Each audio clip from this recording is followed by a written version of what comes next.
嗨，朋友们，今天又來分享砂鍋菜了。今天做的這一道檸檬葉焗牛肉真的特別的鮮嫩，而且做法超級簡單，喜歡的朋友可以試試。買了400克左右的這種吊龍啊，你看吊龍的油脂就是非常的豐富，然後等一下焗出來就很好吃。它這個紋路是這樣子的，所以我們要稍微給它改一下，現在有點太寬了。每次切的時候還是囉嗦一下哈，就是你看它這個紋路非常清晰了，所以我們切的時候就是這樣子，把它紋路給它切斷，等下焗出來才好吃，才嫩。切薄一點。有時候看到朋友說自己做出來的牛肉比較偏柴，那可能就是部位沒有選好，要麼就是在切的時候就是紋路沒有找準。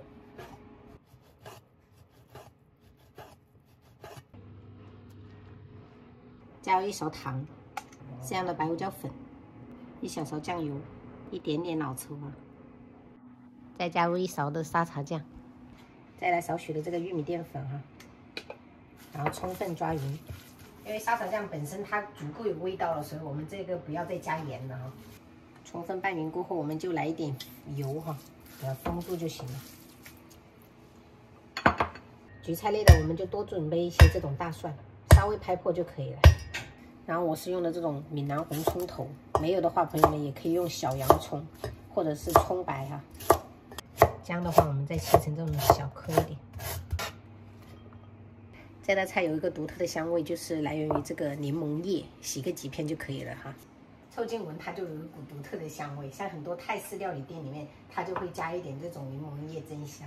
先給它這樣子對折捲起來哈，然後切成細絲，切得越細啊，等一下跟這個牛肉拌在一起的話，它等一下味道會更突出，更好吃。我們先把這個砂鍋給它預熱起來，燒熱過後，我們就來一些食用油。油熱以後，我們就下入料頭哈，小火炒香。小火炒到這種就是大蒜有一點點的微黃了哈，這個時候我們就把這個醃製好的牛肉倒去，然後稍微給它拌一拌。牛肉倒去過後，我們就是要全程大火哈。拌完以後，盡量還是要讓這個牛肉在表面啊，然後料頭在底下。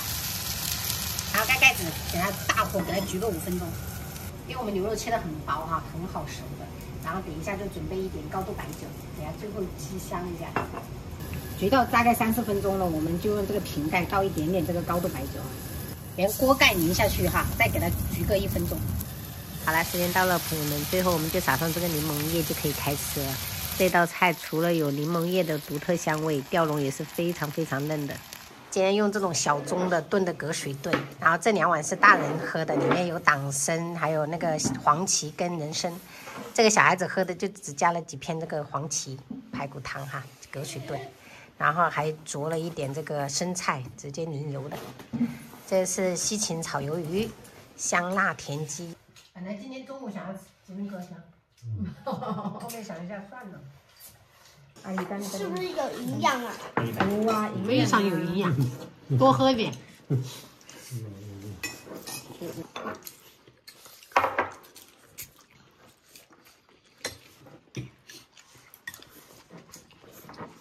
下午睡完覺起來換一下足球鞋啊！你們下午有足球？他們後腿板。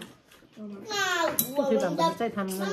那我們班要不要去啊？哦，那球啊。就的。過2天可以煮點火鍋哈。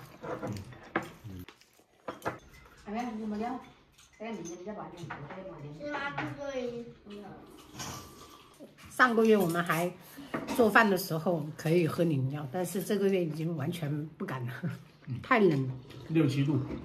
把這窟窿水。這形狀，誰說是自然捲嘛，都不相信的。